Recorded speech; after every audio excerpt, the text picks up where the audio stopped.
So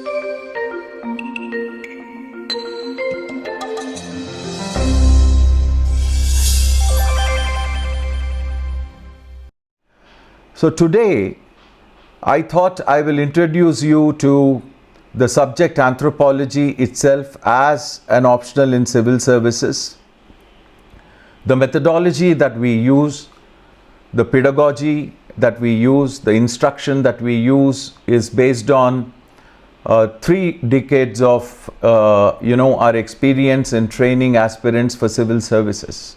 Let me first give you a brief introduction as to what anthropology is. In a very simple way, anthropology can be defined as the science of humanity. That's a very simple definition, the science of humanity. The reason why we define it as a science of humanity is essentially because of the very word anthropology. The word anthropology is derived from 2 Greek words, anthropos and logos. Anthropos in Greek means man, and logos means a science, a reasoning, logic, or a study. There are multiple connotations to the word logos which we shall be seeing subsequently. We are going to explore that term for a very long time to come. So when we try to translate this Greek nomenclature given to anthropology into an English definition, it simply means a science of humanity. It essentially looks at 3 aspects of man: the human biological nature, the human social nature, and the human cultural nature. So that's what anthropology is in a nutshell. We will be looking at it in a great detail in our very first class. Introduction to Anthropology is where we will be looking at the definitions, the meaning, the scope, and the evolution of this discipline in a great detail. Let me first give you an overview about anthropology as an optional for civil services.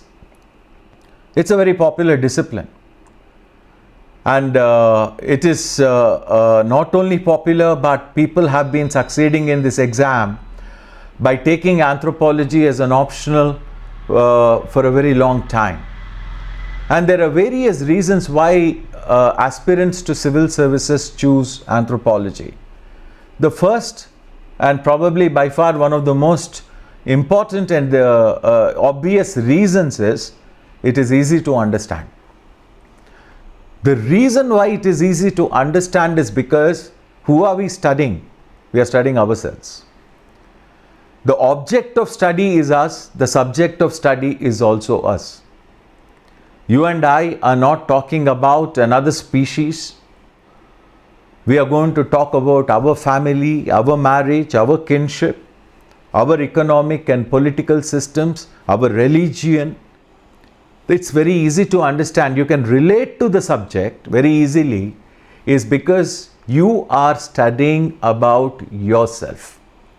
And that's one of the reasons why anthropology, is something that you can relate to in your everyday life. I can assure you one thing, that by the time we are 20% into this course, you will start seeing anthropology everywhere. Number 2, you don't require a prior academic knowledge or academic background in anthropology. In fact, anthropology as a discipline at an undergraduate or a postgraduate level is offered by very few universities. And that itself is an advantage, is because you're not competing with somebody who is coming out of a university and taking this exam. Take for example sociology. You will probably be competing with people from the best of the colleges and universities, but not in the case of anthropology. You don't need an academic background. Yeah, one question people normally ask me is this biology. I'm not a biology student. Doesn't matter. 99% of the students we have and who have succeeded in this exam are actually from engineering and other backgrounds. So you don't need a prior background. In fact, it may interest you to know that the founding fathers of anthropologists were not anthropologists. They were philosophers. A person becomes an anthropologist by understanding and realizing the wisdom that underlies the human behavior. So this is anthropology. It's not necessarily something that demands an extraordinary academic professional background. And then number 3, very simple language skills. You know, there are subjects where you need to express yourself in very complicated and sophisticated language. But I don't think anthropology requires that kind of sophistication in English language. The concepts are pretty simple, and you're expected to write everything in a very clear, lucid way. In fact, you can actually organize your answers in most of anthropology areas in point forms, so you can remember things very easily. You can present them in equally simple way, and probably an illustration here and there to support your answer. And that's one of the reasons why people have been succeeding in this exam. And number 4, pretty concise syllabus, well-defined syllabus. That's the beauty about this subject. You know, everything that is expected of you, every topic, every subtopic, and every subtopic that you're expected to study is very clearly mentioned in the syllabus itself. So there are no surprises when it comes to the exam. The scope is pretty well defined. In fact, anthropology syllabus looks pretty elaborate in your notification, unlike other optionals, is because it's well defined. So you know what to study. And one of the things that's very important for this exam for civil services is you should know what not to study. And this is one area, this is one discipline whose syllabus is so well defined that you can manage it and maneuver through the syllabus very easily and clearly. And then predictability. That's another advantage anthropology has. There has always been a pattern that has been followed in anthropology syllabus. And like any other discipline, like any other subject in civil services, a lot of events happen in the country which have a direct bearing on anthropology. As I told you, you will start seeing anthropology everywhere in a very few classes later. We can triangulate on certain areas which we consider are important, and probably those are the areas where you need to put some extra emphasis and probably practice more rigorously compared to the other areas. It doesn't mean the other areas of the syllabus are not important. In fact, the choice is pretty restricted in civil services today. And then, very importantly, anthropology is enormously helpful in general studies and general essay. There are many areas of overlap between general studies and general essay. In fact, some of the areas of general studies do not require any specialized study if you happen to be a student of anthropology. There are many, in fact. Take for example, in general studies paper 1, you have so many multidisciplinary areas.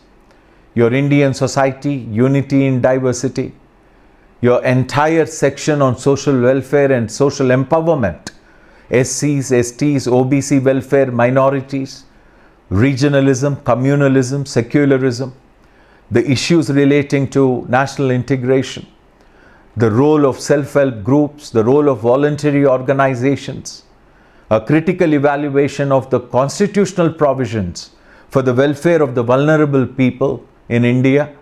Every single thing is something that we study in anthropology too. In fact, if you happen to be a student of anthropology, you will add a lot of value to the answers that you write in general studies, is because we tackle these issues from our own perspective, from an anthropological perspective, which you will understand once we start the syllabus. And we follow what is called as historicism, holism and comparison, and we have our own methods in order to tackle the everyday problems too. So anthropology in that way is extremely I would say lending a helpful support to the areas in general studies. In fact, some areas in general studies don't fall into any specific category. In fact, you cannot say that they are social science areas. You cannot say this is polity or this is history. These are the multidisciplinary areas, and those areas are the ones that we actually specifically look at in a very intensive way in our own subject. So that's another area. And general essay. In fact, a general essay is something that you should be able to tackle with your residual knowledge, with your own prior experience, with the help of the knowledge that you gather in general studies, and of course your optional subject.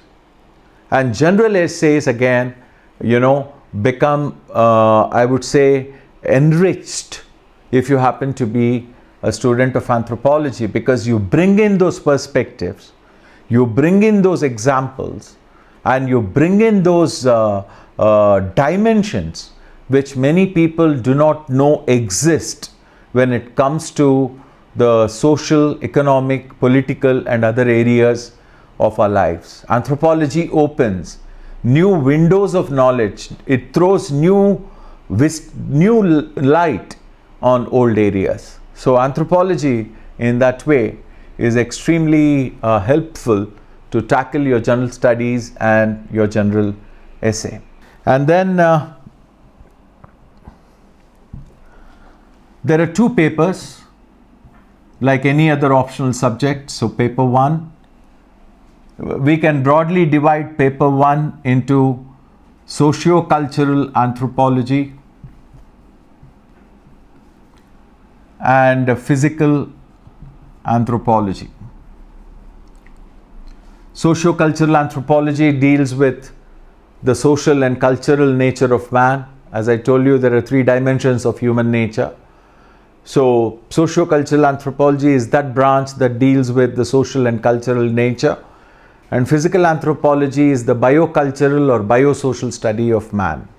So that is where we will be tackling the biocultural aspects of man. Remember, physical anthropology is not biology.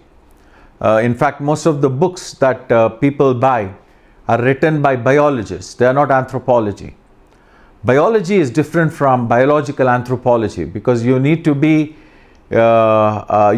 have the ability to connect the theory of socio-cultural anthropology with the theory of biology and genetics. We don't look at man strictly as a bag of blood and bones. The way our genetics interacts and responds with our society and culture is something that we need to understand, establish and relate to those disciplines. So it has to be done in an interdisciplinary and a holistic way.